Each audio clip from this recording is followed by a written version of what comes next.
had great stories and you've all had your fun, but as you know that at the end of the day here, we've got to let the boss come up and have his minute or two up here to maybe answer some of these things. So Mr. Penske, could I ask you to come up and take over this spot from me?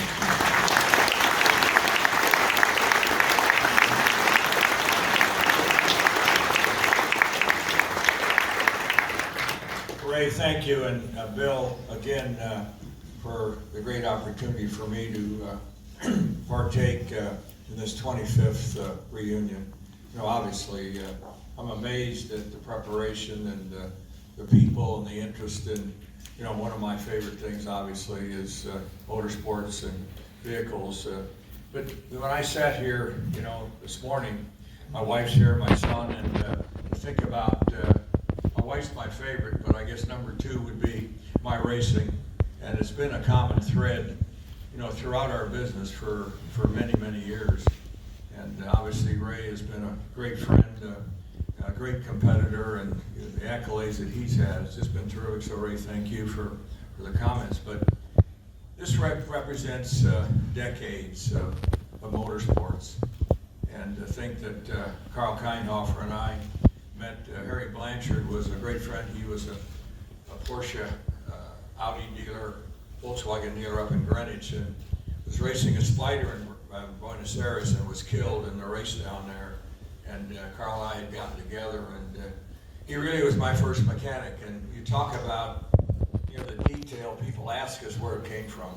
It came from Carl Kindhofer, there's no question about it. His cars, the way he prepared, his engines, the way he had his people operate, that's really maybe was the genesis of this Penske Perfect that we try to emulate and do in our business, and certainly on the racetrack. So Carl, I want to thank you for, you know, what you've meant for certainly so many years.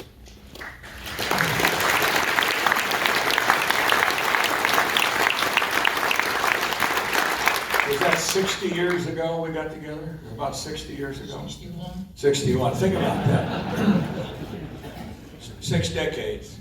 And here we're here today to be able to share, you know, some of these. And you don't realize, as an individual, you know, what really got you started, what made a difference. Your parents, obviously, your family, but when you're competing around the world, whether it's in business or it's in motorsports, it's all about the people.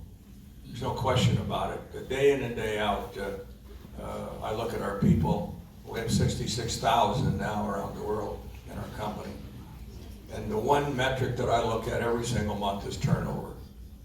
Why do people want to leave? And let's make it tough to get in. And that's really a motto that we have. And this is a byproduct at this stage of the best. Walt's been my side from many, many years, not only on the racetrack, but certainly as a mentor and a partner as we built our business over the many years. And well, you know, we've done a lot together, we've failed together, and one of the things that I say, we don't run a business where nobody can fail. Think about that. Too many big companies have people just moving down the hall. We don't operate that way. And I was at Jack Welch's service on Friday in New York, and you read his book about that. You know, he said you got to take the lower 10% off and run a business where people can fail. That way you get the best out of everybody, and that's what we've tried to do on our race team so many years. But, well, you know, over the years we've certainly had a lot of fun, a lot of victories, but we need a lot more. That never changes, and it shouldn't. You know, you think about last year, we had 40 wins, 43 poles, and won 3 championships. They don't give you a whole lead, they don't give you a lap lead. You start over and you're the target for next year. So I think that's what we love about it. Good enough's not good enough. And if you're on the pole position at Indy in 2019, you better go faster in 2020. And obviously that's the goal we have as a team. Woody, you know, he helped us in business. You were someone that came aboard. Think about that. The guys left for Daytona, left him a shell. And when they got back 2 weeks later, we had a Trans Am car. And there was never a job at that race shop that Woody didn't take on. And there's a great picture of him with a 512 Ferrari. I'm not sure where it is with a tape, and he was underneath it, just grease all over him. That's probably one of the best pictures of you to show what you meant to this team for so many years. But never a time that he didn't take it on. And you talk about that Laguna Seca changing that engine. This was a 9/17/30, correct? Two of them. We had 2 hours. If you ever think about taking an engine out of a car like that, we did it in 1 hour and 40 minutes. But he was the leader to make that happen. And many, many other stories that we can say. But think about a shop in Reading that we started with, what we called Updraft Enterprises. How's that for a name of a race team? This was back in Philadelphia. We had a wood floor. You could see this when I was racing. We could see through the floor to the ground. You had to go outside to go to the John. I mean, we had one trailer and an old station wagon. That's how we all went racing. Think about it today, big rigs. We've got all these motorhomes that sure changed. But I think, Woody, the relationship that you and I had, then you went on and worked with us in Detroit Diesel, and the things you've done over time have been terrific. But many, many stories. And, the Trans Am was exciting. And Don, you really don't give yourself the credit, because he worked at General Motors, and we needed someone in engineering to come with us and really change it. And I remember we took on the Javelin project because they'd offered us, really, it was Walt's relationship, but they'd offered us a terrific deal financially, and to take our drivers and try to take on again another challenge. And Cox walked in the shop, and the first thing he said, we're going to put disc brakes on this car. Think about this. All these factory teams, Mustangs and Dodges, etc. And Don came in, remember we fitted those brakes, and I wasn't sure whether they were going to work, and it just gave us a competitive advantage from the standpoint of having the brakes that nobody else had, running those road races. So those were early wins. And I think he's probably modest, these guys, right, with Chuck or who it was, but we used to get these bodies in white. This is the basic chassis, on a Trans Am car, and they were heavy, and we figured, how can we get weight out of these things that nobody will know about? Well, there was an acid dipping tank in Southern California. They'd take aircraft parts and dip them in. So I said, well, let's take our chassis out there and dip the chassis and take some weight out of them. Well, the first one we did this, and it just went like this. So that wasn't going to work. We didn't know how long to leave it in the tank. Well, little by little, we figured out, didn't we, how long we could leave it in. Well, brought it back, got it all set up. Well, the oil can in the roof was like this. Something was wrong, so we decided we'd put a vinyl roof on it and tell the officials, well, this is like a golf ball. And we had this vinyl roof, so it would be better from an aerodynamic standpoint. So we had a car probably was 50 or 100 pounds lighter than anybody else, but wasn't that right? It was amazing. And the air jack, think about that. We brought air jacks to racing, going to Indy. These guys with these hammers and this jack. It was a joke, wasn't it? We were a little too sophisticated. They called us the college boys, you remember, with the crew haircuts and the polished wheels and the yellow floors. That's what our reputation was at Indy. Well, 18 races later, I think some of the guys got their garages better. Remember that? No, I'll tell you, these guys were amazing. And Chuck, when I think about, you taking on the stewardship, at the race shop, and I think one little shop in Reading, we were doing Can-Am, we were doing Trans Am, we were doing Indy, I think we were doing IROC. Were we all out of the same shop? Think about that. All those disciplines out of one small shop in Reading, Pennsylvania. But again, why were we successful?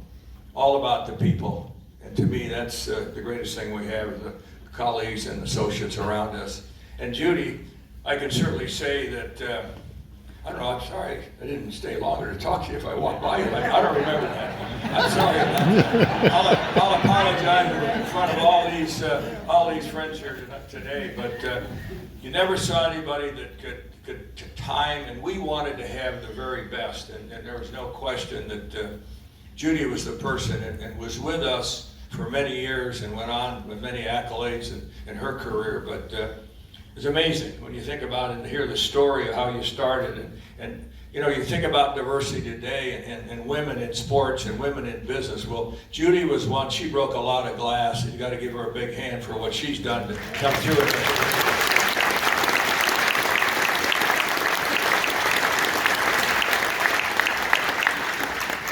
I don't know what to talk about Jay about, but I didn't know he was a teacher, but I knew he didn't have a job or something. Maybe he remember, we were in racing boats. I don't know how the hell we got in race boats, but I don't know why, but we had a 40-foot cigarette with these big 496 Chevys in it. You go out off of Long Island, these different places, and we'd race these boats. And I remember, I said, how the hell can we figure out where we need to go? So I said, let's hire a helicopter and put him out there at the next checkpoint. So we always knew how we could get to the checkpoint. And I remember the time we got to one checkpoint and there was a boat there and a guy had run one of these speedboats right through the hull of it and never couldn't make the turn and ran right through the boat. Remember that one, Jay? I mean, we had some good time, but that was short-lived, I think. And by the way, it was called the Sunoco Special too. And I told a story, I think, the other night when we were trying to get parts from Bruce McLaren, and he had the McLaren, and we called up and said, can we get some parts for the Sunoco Special? I said, we don't have parts for Sunoco Special, only for Sunoco Camaros. So lots of stories. But Jay, the IROC series, and Jay's wife who's passed, Barbara, was the two of them worked, and Ray knows this. We built the IROC series. We started out with 1973 with RSR Porsches. We had 15 of them, all different colors, and we had Formula One, we had NASCAR, we had USAC, we had sports car people. And how many years did we run that series? Was it 15 years? It was 30 years almost. 30, okay, I'm off by 2. But Jay ran that business, and he and Barbara had the confidence of all the competitors to know the cars were safe, they were the same, and we built that series over the years, which today probably was one of the best to see all drivers having the opportunity to race on a common racetrack with a common car that wasn't advantaged one over the other. But when I look up here, I just want to thank all of you. Obviously, it brings back many memories to me, but it also puts you where you need to be, your feet solid on the ground, to think about how you get started. And I've said it many times, Walt said it, racing, has been the common thread, through our company for so many years. And to me, I just can't believe it. I said the other night at Porsche, I won the 3 President's Cup back in the 60s at Marlboro, Maryland, and was able to go to the Pentagon and met Curtis LeMay, who was head of the Joint Chiefs of Staff. In fact, I've got a couple of pictures. You think about that, was started in racing, to see, just as a young kid, to be able to go there, and you fast forward to 2019, to be able to go to the White House with Joey Logano, winning the NASCAR Cup Series, and then going there again with Simon Pagenaud, winning the Indy 500, and then obviously the crown jewel for me was my wife and our family to get the Medal of Honor. So this really starts back, with a kid with a vision that wanted to do something, and racing has meant that much to me and our family and our company. So thanks for coming today, and Bill, thank you.